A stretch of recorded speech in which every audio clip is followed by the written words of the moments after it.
এই জীবন কাঠি মরণ কাঠির কথা ওই দৈত্য জানতে পেরে যায়। এরপরে আসে পূর্ণিমার সেই রাত। অসিতের মা সারা রাত অসিতের অপেক্ষা করতে থাকে, কিন্তু অসিত রাতে বাড়ি ফেরেই না।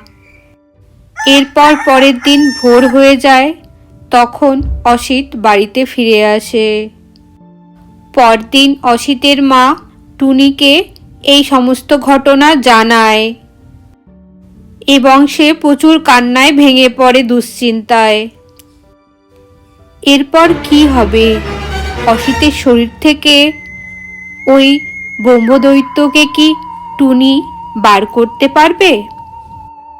অসিত কি আবার আগের স্বাভাবিক জীবনে ফিরে যেতে পারবে? জানতে হলে দেখুন পরবর্তী পর্ব।